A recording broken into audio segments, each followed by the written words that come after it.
नमस्कार दोस्तों, और स्वागत है आपका मेरे नए इस वीडियो में।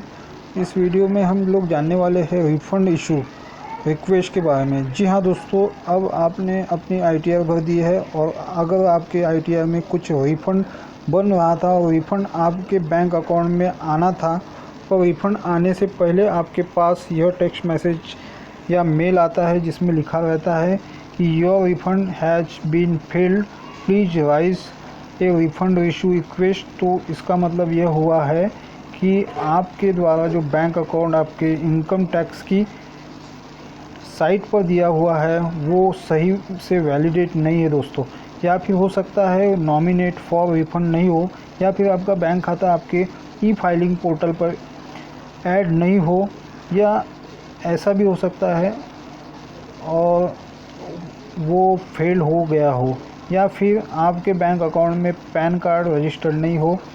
उस परिस्थिति में आपका रिफ़ंड फेल हो जाता है और आपके पास इस तरीके का टेक्स्ट मैसेज या मेल आता है जिसमें यह लिखा रहता है कि आपका रिफ़ंड फेल हो गया है, और उस मेल में रीज़न भी लिखा रहता है क्यों फेल हुआ है, कारण था। तो आज इस वीडियो में हम लोग यही बात करेंगे, अगर आपका रिफ़ंड फेल हो गया है, चाहे वो कोई भी कारण से हो, इस परिस्थिति में आप कैसे अपने बैंक अकाउंट को ई फाइलिंग पोर्टल पर फिर से वैलिडेट करेंगे और उसको नॉमिनेट फॉर रिफ़ंड करके कैसे दोबारा रिफ़ंड इशू की रिक्वेस्ट डालेंगे। तो चलिए वीडियो को बिना किसी देरी चालू करते हैं। उससे पहले अगर आपने हमारे चैनल को सब्सक्राइब नहीं किया होगा तो प्लीज़ सब्सक्राइब कर दीजिए और वीडियो को लाइक भी कर दीजिएगा दोस्तों, ताकि मेरे ऐसे और वीडियो बनाने के लिए मोटिवेशन मिलता है। तो आपके पास जो मेल आया है उस मेल को अगर आप ध्यान से देखोगे तो यहाँ पर लिखा रहेगा कि रिफ़ंड फेल हो गया है, और एक रिफ़ंड इशू का रिजेक्ट आप राइज करिएगा। इसको नीचे स्क्रॉल डाउन करोगे तो आप यहाँ पर जो आपका रीज़न लिखा रहेगा, रीज़न में यहाँ पर लिखा रहेगा PAN is not linked to the bank account. तो उस कंडीशन में आपको पहला काम करना है, अपने बैंक में जाना है, जहाँ भी आपका बैंक अकाउंट है वहाँ पे पैन कार्ड की हार्ड कॉपी फ़ोटो कॉपी करके आप बैंक में देनी है, और वहाँ पर आपके बैंक अकाउंट में पैन कार्ड रजिस्टर करवाना है। रजिस्टर करवाने के बाद दोस्तों आपको आ जाना है अपनी ई फाइलिंग पोर्टल पर, और वहाँ पर जो दोबारा से आपको अपना बैंक अकाउंट ऐड कर देना है। तो बैंक अकाउंट ऐड करने के लिए यहाँ पर नीचे आपकी प्रोफाइल रहेगी और प्रोफाइल के जस्ट नीचे रहेगा एक अपडेट का ऑप्शन, इस पर आपको क्लिक कर देना है। यहाँ पर जैसे ही क्लिक करोगे तो यहाँ पर आपके जो भी बैंक अकाउंट है, चाहे वो ऐड है या फेल्ड है, तो वो यहाँ पर शो हो जाएगा। तो हमारे केस में यहाँ पर जो भी बैंक अकाउंट है ऐड नहीं है, तो उस परिस्थिति में आपको क्या करना है, अगर आपका बैंक अकाउंट ऐड हो तो यहाँ पर 3 लाइंस दिखेंगी, इस पर क्लिक करके रीवैलिडेट करना है दोस्तों आपको। और अगर आपका बैंक अकाउंट ऐड नहीं है तो यहाँ पर फील्ड के अंदर शो कर रहा है, तो कंडीशन में यहाँ पर ऊपर रहेगा ऐड बैंक अकाउंट, इस ऑप्शन पर आपको क्लिक कर देना है।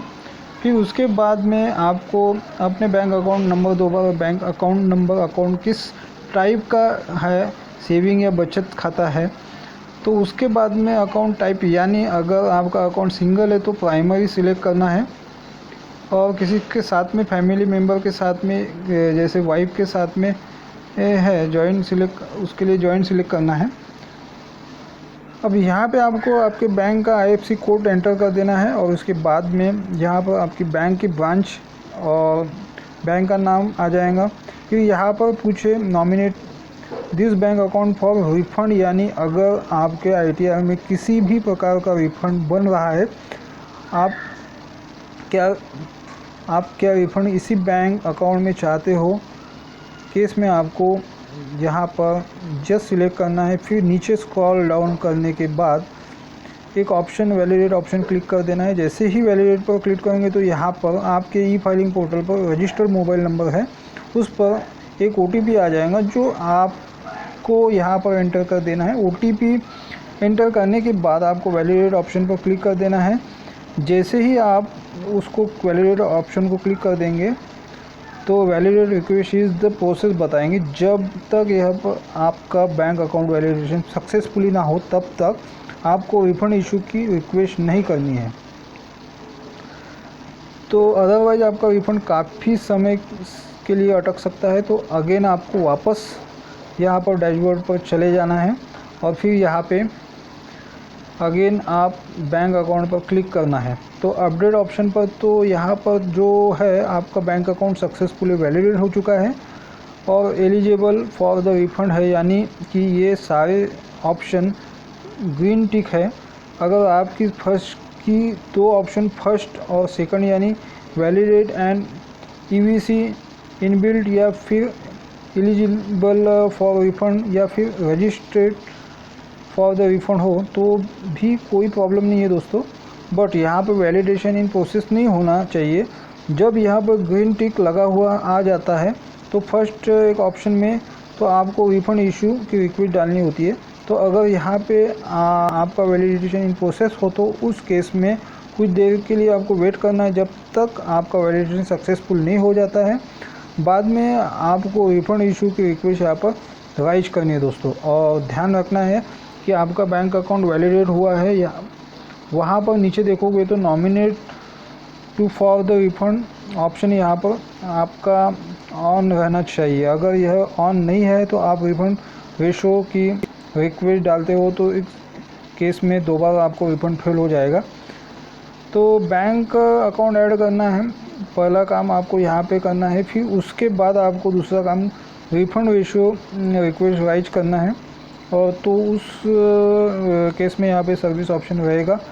सर्विस के ऑप्शन में यहाँ पे ऊपर चौथा ऑप्शन रहेगा रिफ़ंड इशू। इस ऑप्शन पर आपको क्लिक कर देना है।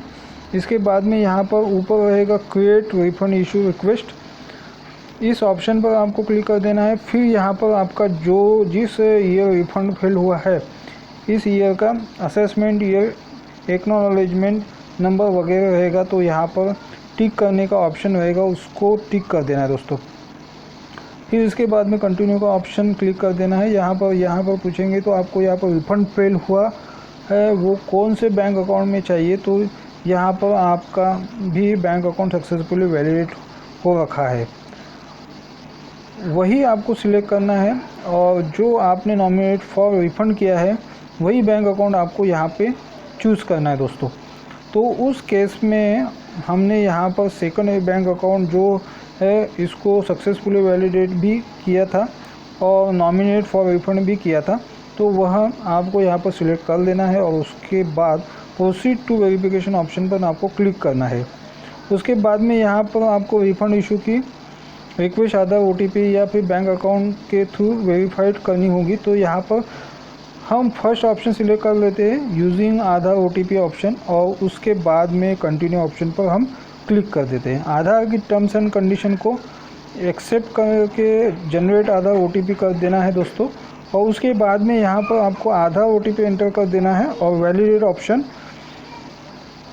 पर क्लिक कर देना है। उसके बाद में आप देखोगे कि आपके रिफ़ंड रेशो के रिक्वेस्ट सक्सेसफुली सबमिट हो जाएंगे दोस्तों। तो इस प्रकार दोस्तों अगर आपका रिफ़ंड फेल हो गया है और आपके पास इस प्रकार का मेल आया है जिसमें रीज़न लिखा है, चाहे कोई भी रीज़न हो सकता है, AAC कोड गलत हो या फिर पैन कार्ड आपके बैंक अकाउंट में रजिस्टर्ड नहीं हो या फिर नॉमिनेट फॉर द रिफ़ंड नहीं हो, उस केस में कैसे आप खुद रिफ़ंड रेशो रिक्वेस्ट डालेंगे। धन्यवाद दोस्तों। जानकारी अच्छी लगी तो चैनल को सब्सक्राइब कीजिए और वीडियो को लाइक कर दीजिए दोस्तों।